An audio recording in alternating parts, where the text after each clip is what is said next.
ఓం శ్రీ గణేశాయ నమః. ఓం శ్రీ విష్ణురూపాయ నమఃశివాయ. నమస్కారం అండి. 2024 జూన్ మాసంలో ద్వాదశ రాశి వాళ్ళ మాస ఫలితాల భాగంలో మకర రాశి వాళ్ళకి ఈ ఒక మాసం ఎలా ఉందో తెలుసుకుందాం. దానికన్నా ముందు గ్రహ సంచార రీత్యా ఈ ఒక మాసంలో గ్రహ సంచారం తెలుసుకున్నట్లయితే రాహు మీనరాశిలో సంచారం, కేతు కన్యా రాశిలో సంచారం, శని కుంభరాశిలో సంచారం, గురువు గారు వృషభంలో సంచారం, కుజుడు ఈ మాసమంతా కూడా చతుర్థ స్థానమైన మేషరాశిలో స్వక్షేత్రంలో సంచారం చేయబోతున్నారు. ఇక్కడ సూర్యుడు జూన్ 15వ తేదీ వరకు వృషభంలో, తదుపరి మిథున రాశిలో, శుక్రుడు వృషభ మిథున రాశిలో, బుధుడు మిథున కర్కాటక రాశిలో సంచారం చేయబోతున్నారు. ఈ ఒక గ్రహ సంచార రీత్యా మకర రాశి వాళ్ళకి ఈ ఒక మాసంలో యోగిస్తున్న గ్రహాల ఒక సంఖ్య పెరిగింది. అంటే ఏదైతే తృతీయంలో రాహు, పంచమ స్థానంలో గురువు, అలాగే పంచమ స్థానంలో శుక్రుడు, షష్ఠ స్థానంలో జూన్ 15వ తేదీ తర్వాత సూర్యుడు, బుధుడు, ఇలా గ్రహాల సంఖ్య పెరిగింది. అనుకూలిస్తున్న గ్రహాల ఒక సంఖ్య పెరిగింది. ఈ మకర రాశి వాళ్ళకి ముఖ్యంగా పంచమ స్థానంలో గురువు ఉండడం అనేది విశేషమైనది. ఈ మకర రాశి లేదా మకర లగ్నం వాళ్ళకి గురువు శుభ ఫలితాలు ఇచ్చే గ్రహం కాదు. మనం ఎప్పుడైనా సరే గోచారం అనేది రాశి నుంచి చూసుకుంటాం. సో ఇక్కడ మకర రాశి నుంచి పంచమ స్థానంలో గురువుగారు రావడం అనేది ఒక విశేషమైనది అని చెప్పుకోవచ్చు. విశేషమైన కాలం అని చెప్పుకోవచ్చు. ముఖ్యంగా సంతానం కాని వాళ్ళకి లేదా సంతానం విషయంలో ఎవరైనా బాధపడుతున్న వాళ్ళకి ఈ ఒక మాసం నుంచి క్రమేణంగా వాళ్ళకి పాజిటివ్గా ఉండబోతున్నది. అంటే మంచి ఫలితాలు రాబోతున్నది. సంతానం విషయంలో పెళ్లి కాని వాళ్ళకి కూడా పెళ్లి కుదిరే అవకాశాలు కనిపిస్తూ ఉంటుంది. ఉద్యోగంలో అభివృద్ధిలు కనిపించడానికి అవకాశం ఉంటుంది. ఉద్యోగం లేని వాళ్ళకి కూడా ఉద్యోగం దొరికే సూచనలు ఎక్కువగా ఉంటాయి. ఇక్కడ ముఖ్యంగా మనకి షష్ఠాధిపతి అయిన బుధుడు షష్ఠ స్థానంలో ఉండడం అనేది విశేషమైనది. అయితే అష్టమాధిపతి అయిన సూర్యుడు కూడా షష్ఠ స్థానానికి వెళ్ళిపోతాడు. ఇక్కడ ఇద్దరు కలయిక అనేది కొద్దిగా ఆరోగ్యపరమైన ఏదైనా ఇబ్బందులు రాకుండా మీరు జాగ్రత్త పడినట్లు కనుక అయితే చాలా మంచిది. ఉద్యోగంలో అభివృద్ధి ఉంటుంది. ఆర్థికపరమైన ఎటువంటి ఇబ్బందులు ఈ ఒక మాసంలో ఉండవు. అయితే ఇక్కడ చతుర్థ స్థానంలో ఉంటున్న కుజుడు, చతుర్థాధిపతి చతుర్థ స్థానంలో, అయితే గోచారం కాబట్టి అర్ధాష్టమ కుజ దోషం అని చెప్తాము.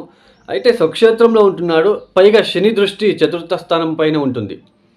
మనకి ఎంత గురుబలం ఉన్నప్పటికీ కొద్దిగా అప్పుడప్పుడు కుటుంబంలో చిన్నపాటి కలహాలు కూడా ఏర్పడే సూచనలు ఉంటాయి. ఆ కలహాలు ఉన్నప్పటికీ పంచమ స్థానంలో ఉంటున్న గురువు గారు మనకి గురుబలం ఉంటుంది కాబట్టి అవి అలాగే సర్దుకుపోయే ఆస్కారం కూడా ఉంటుంది. తర్వాత సైట్లు కొనుగోలు చేసే వాళ్ళకి, ఈ యొక్క గృహం మార్పిడి చేసే వాళ్ళకి ఇది కొద్దిగా కాస్త మంచి సమయమని చెప్పుకోవచ్చు. ఎందుకంటే చతుర్థాధిపతి చతుర్థ స్థానంలో ఉండడం అనేది ఒక విశేషమైనది. బట్ ఇక్కడ శని దృష్టి కూడా ఉంటున్నది. సో దీనివలన కొద్దిగా కుటుంబంలో అన్నదమ్ముల మధ్య, సోదరుల మధ్య చిన్నపాటి ఏదో తగాదాలు, చిన్నపాటి ఆర్గ్యుమెంట్ లాంటివి అయ్యే సూచనలు కూడా ఉంటాయి. బట్ పంచమ స్థానంలో ఉంటున్న గురువు గారి వలన అవి పెద్దగా ఇబ్బందులు రాకుండా అక్కడికక్కడికే సొల్యూషన్ దొరికే అవకాశం ఉంటుంది. ఇంకొకటి మకర రాశి వాళ్ళకి ఇప్పుడు గురుబలం ఉంది అని చెప్తున్నాము. పంచమ స్థానంలో గురువు గారు వచ్చారు, బాగుందని చెప్తున్నాము. అయితే ఇక్కడ మీకు ఒక సబ్జెక్ట్ గురించి చెప్తున్నాను. అష్టకవర్గ బిందువులని ఉంటాయండి. మీ యొక్క జన్మ జాతకంలో చూసుకోండి. మీ యొక్క జన్మ లగ్న జాతకంలో వృషభ రాశిలో గురువు గారు ఎన్ని బిందువులు ఇచ్చారు? 3 కన్నా ఎక్కువ, 4, 5 ఇచ్చి ఉంటే సంపూర్ణమైన గురుబలము, గురువు అనేది మీకు బాగా పనిచేస్తుంది. 0, 1, 2 అలా ఇచ్చి ఉంటే గురుబలం ఉన్నప్పటికీ అవి కొద్దిగా స్లో ఉంటుంది, డిలే ఉంటుంది. ఆ ఫలితాలు రావు తొందరగా. సో ఎందుకంటే కామెంట్స్లు పెడుతూ ఉంటారు, పంచమ స్థానంలో గురుబలం ఉంది అని చెప్తున్నారు, బట్ ఇక్కడ మాకేమి జరగట్లేదు సోది అన్నట్టుగా. మీ దశాభుక్తిని కూడా ఇంపార్టెంటు. తర్వాత పైగా ఆ గురువు గారు ఆ ఒక వృషభ రాశి ఒక స్థానంలో ఎన్ని బిందువులు ఇచ్చాడు మీ యొక్క జన్మజాతకంలో, దాన్ని చూసుకొని ఫలితాలని డిసైడ్ చేసుకోవాలి. సో మొత్తానికైతే మకర రాశి వాళ్ళకైతే ఉద్యోగపరంగా అటు మనకి ఉద్యోగం లేని వాళ్ళకి ఉద్యోగం దొరికిన చతుర్థ స్థానంలో ఉంటున్న కుజుడి ఒక దృష్టి అనేది ఇక్కడ దశమ స్థానం మీద ఉంటుంది. పైగా శుక్రుడు 6వ స్థానంలో ఉంటాడు. సో, కష్టపడి పనిచేసే ఒక అవకాశాలు ఇక్కడ ఎక్కువగా ఉంటాయి. అంటే బాగా స్ట్రగల్ అనేది ఎక్కువగా ఉంటుంది. గురుబలం ఉంది అంటే ఇక్కడ మనకి పూర్తి పాజిటివ్‌గా ఉండదు. ఇక్కడ ఎప్పుడైతే కుజ ఒక దృష్టి దశమ స్థానం మీద ఉండడము, ఆ దశమాధిపతి 6వ స్థానంలో సంచారము. సో, స్ట్రగల్ అనేది ఎక్కువగా ఉంటుంది. అంటే మీరు పనిచేసే చోటు ఒత్తిడి ఎక్కువగా ఉంటుంది. పని భారం అనేది ఎక్కువగా ఉంటుంది. సో, ఇది కూడా మనము తెలుసుకోవాలి. సో, గురుబలం ఉంటుంది. సో, ఆ ఒక స్ట్రగల్‌ని తట్టుకునే శక్తిని మీకు ఇస్తాడు. సో, ఇది అండి కాన్సెప్ట్.